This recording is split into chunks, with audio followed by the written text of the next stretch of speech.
دیکھیں جی، یہ ایک سینسٹیو ٹاپک ہے. جو لوگ ذرا توحید کے بارے میں زیادہ سینسٹیو ہیں، ضرورت سے زیادہ، تھوڑا بہت تو سینسٹیو ہونا چاہیے. ضرورت سے زیادہ ہوں گے تو آپ غلوب بھی کر سکتے ہیں. جیسے شیطان اللہ کو سجدہ کرنے کے لیے راضی تھا، اللہ کے کہنے پر پیغمبر کو راضی نہیں ہوا، تو ضرورت سے زیادہ سینسٹیو ہو گیا نا وہ، اور تکبر آ گیا اس کے اندر. ضرورت سے زیادہ سینسٹیو نہ ہو. جو اللہ اور اس کے انبیاء کی تعلیمات ہیں کتابوں کے ذریعے ہم تک پہنچی ہیں، بس اس کے اندر رہیں. تو اس میں اب چونکہ یہ ہمارے معاشرے کے اندر زندہ باد کا مطلب قطعاً نعرہ لگانے والا بھی، اور جس کے لیے بھی لگ رہا ہوتا ہے اس کے دماغ میں بھی کہیں نہیں ہوتا کہ مجھے یہ کہہ رہے ہیں کہ ہمیشہ کے لیے زندہ رہے. اگرچہ یہ فارسی کے اندر یہ لفظ استعمال ہوتا ہے، ہمارے قومی ترانے میں بھی پائندہ باد آتا ہے. زندہ باد یعنی ہمیشہ زندہ رہے. تو ظاہر ہے ہمیشہ تو کوئی نہیں زندہ رہتا. یہ تو اللہ تعالیٰ کی خوبی ہے، قرآن کے اندر آیا ہے کل من علیہا فان. اس روئے ارض پہ جتنے ہیں سب کو فنا ہونی ہے.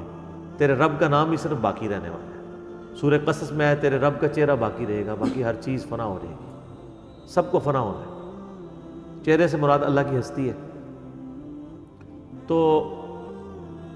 تو سر امام بخاری امام مسلم زندہ باد ہے. 1200 سال ہو گئے ہیں، خود مر چکے ہیں، لیکن اپنی تعلیمات میں زندہ باد ہے، ہمیشہ کے لیے امر ہو گئے. آج پورا کے پورا دین آپ کا ڈیپینڈنٹ ہے سنت کے حوالے سے انہی کتابوں کے اوپر، قرآن کے بعد. تو وہ زندہ باد ہے. خلفائے راشدین زندہ باد ہے. ان کی تعلیمات، ان کی اپنے دور کے اندر کی ہوئی اصطلاحات اور نبی علیہ السلام کی جو تعلیمات کو جس طریقے سے پریکٹیکلی انہوں نے نافذ کیا. ایک ہمارے پاس ماڈل چاہے 1400 سال پرانا ہی ہے، لیکن ہم کسی کو بتا تو سکتے ہیں نا یار روئے ارض پہ ایسے لوگ بھی رہے ہیں حکمران. یہ لازم بات ہے، اس کے بعد تو ہم نہیں دکھا سک رہے. تو ایک وہ زندہ باد والا ماڈل تو ہے. اس طرح کے جو الفاظ ہیں نا، ان کو لفظی طور پہ نہیں پکڑنا چاہیے، اس کی تھیم کے اوپر غور کرنا چاہیے. جب کوئی لفظ کسی زبان کے اندر مستعمل ہو جائے اور اہل زبان جو اس کا معنی لے رہے ہوں، پھر اس کے اوپر قدغن نہیں ہوگی، الا یہ کہ وحی کے ذریعے اس کو غلط قرار دے دیا جائے. جس طرح آپ کو پتہ ہے قرآن حکیم میں ہے نا لا تقولوا راعینا، اے اہل ایمان راعینا نہ کہو. حالانکہ یہ برا لفظ نہیں تھا، لیکن یہودی سے بگاڑ کے کہتے تھے راعینا. نبی علیہ السلام کہتے تھے وہ منافقین اے ہمارے چرواہے. صحابہ کہتے تھے ہماری رعایت فرمائیں، یعنی بات دوبارہ ارشاد فرما دیں اے نبی علیہ السلام. تو اللہ نے فرمایا کہ تم انظر نہ کہو، یا رسول اللہ ہمارا انتظار کر لیں، یعنی تھوڑی رک کے بات کریں یا بات کو ریپیٹ کر دیں، یا ہماری طرف توجہ فرمائیں، نظر کرم فرمائیں. وہ لفظ ہی چھڑوا دیا. یہ تو چھڑوا دیا، لیکن قرآن میں ایک اور لفظ ہے وہ نہیں چھڑوایا. وہ قرآن میں آیا کہ سمعنا و اطعنا. ہمارا پورا دین اس پہ ہے نا، سمعنا و اطعنا غفرانک ربنا و الیک المصیر. تو قرآن میں آتا ہے سورہ نساء کے اندر، المائدہ میں، آل عمران میں آپ دیکھیں گے کہ وہ کافر کہتے تھے سمعنا و عصینا، ہم نے سنا اور نافرمانی کی. اب اللہ نے نہیں کہا کہ تم سمعنا و اطعنا، اطعنا کہنا ہی چھوڑ دو. ہر چیز بھی تو چھڑوائی نہیں جا سکتی نا، جو چھڑوانے والی تھی چھڑوا دی. تو اب یہ زندہ باد والا نعرہ یا اس قسم کی چیزیں چھڑوائی نہیں گئی. اسی طریقے سے مسند احمد میں آتا ہے ایک صحابی نے کہا یا رسول اللہ ما شاء اللہ و شئت، اے اللہ کے رسول جو آپ چاہیں، جو اس کا رسول چاہے. تو آپ فرمایا اجعلتنی للہ ندا، کیا تو نے مجھے اللہ کے مقابلے پہ کھڑا کر دیا؟ قل بل ما شاء اللہ وحدہ، بلکہ کہہ جو اکیلا اللہ چاہے. تو آپ نے چھڑوا دیا. تو اس طرح کی جو چیزیں ہیں نا وہ چھڑوائی جا سکتی ہیں جو نص قطعی سے ثابت ہے. جو نص قطعی سے نہیں ہے اس کو بھی اگر آپ بہتر سمجھتے ہیں تو اجتہاداً چھڑوا سکتے ہیں. فتویٰ نہیں کسی پہ لگا سکتے، یہ ذہن میں رکھیے گا. فتوے کا پھر آپ نقصان دیکھ رہے ہیں کہ قرآن میں لفظ آیا نبی علیہ السلام کے لیے میت، انک میت و انہم میتون، سورہ الزمر آیت نمبر 30. اے نبی تمہیں بھی مرنا ہے، تمہارے مخالفین کو بھی مرنا ہے. اور یہاں پہ بریلوی کہہ رہے ہیں کہ آپ نے یہ لفظ استعمال کیا، آپ گستاخ ہو جائیں گے آپ کے وصال فرما کے. قرآن کہہ رہا ہے وما محمد الا رسول قد خلت من قبلہ الرسل افئن مات او قتل. اگر نبی مر جائیں یا قتل ہو جائیں، شہید کا لفظ بھی استعمال نہیں کیا. تو کیا تم دین سے الٹے قدم پھر جاؤ گے؟ یہ کہتے نہیں آپ اللہ کہہ سکتا ہے، آپ نہیں کہا، آپ کہیں وصال شریف، تو میں نے ان کو یہ بھی پکی دے دی کہ ٹھیک ہے اللہ کہہ سکتا ہے، اللہ کے علاوہ کوئی نہیں کہہ سکتا. کہتے ہیں نہیں. تو میں نے کہا بخاری میں خطبہ اٹھا کے دیکھو حضرت ابو بکر کا پہلا، وہ کیا کہہ رہے ہیں حمد و صلات کے بعد؟ وہ کہہ رہے ہیں الا من کان یعبد محمدا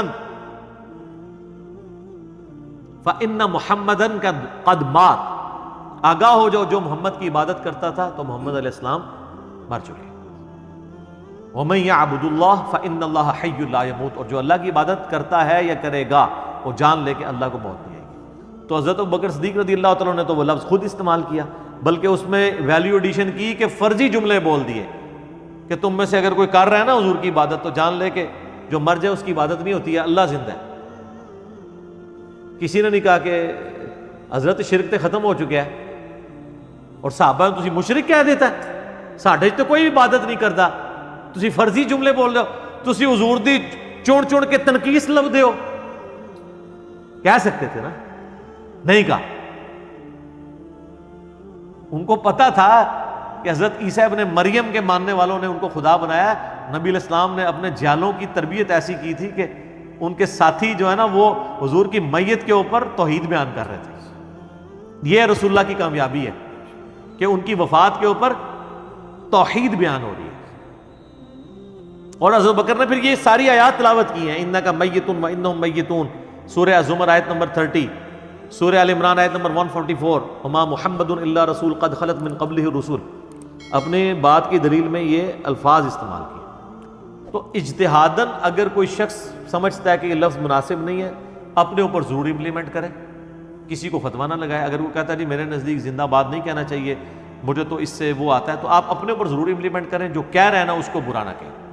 اور میں اگلی بات کروں گا کہ یہ تو جو اپنے علماء کو دعائیں دیتے ہیں حافظہ اللہ تعالیٰ، اللہ اس کی حفاظت کرے، تو اس کے ساتھ یہ بولنا چاہیے ٹل ڈیتھ، ورنہ تو اس کا مطلب ہے کہ ہمیشہ حفاظت کرتا رہے، نہیں قیامت تک زندہ رہے. تو کہیں گے نہیں یار انڈرسٹوڈ ہے، ڈیتھ تک کی بات ہو رہی ہے. دامت برکاتہم عالیہ، ان کا جو ہمیشہ کے لیے ان کی برکات جاری رہے.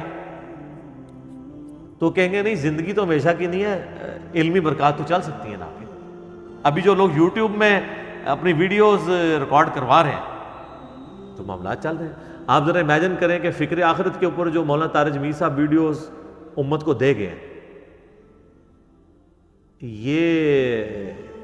یہ واز اگر آج سے 500 سال بعد کوئی بندہ سنے گا، اس کو کوئی بندہ کتابوں میں تو وہ سٹائل نہیں سمجھا سکتا کہ کتنا پر اثر تھا، لیکن وہ ویڈیوز دیکھے گا تو وہ اسی طرح ہی ہے جس طرح آج کے دور کا انسان ہے.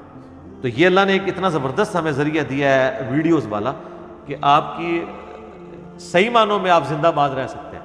لیکن یاد رکھیے گا برائی میں بھی پھر آپ زندہ رہیں گے. ہاں یہ بھی ذہن میں رکھنا ہے.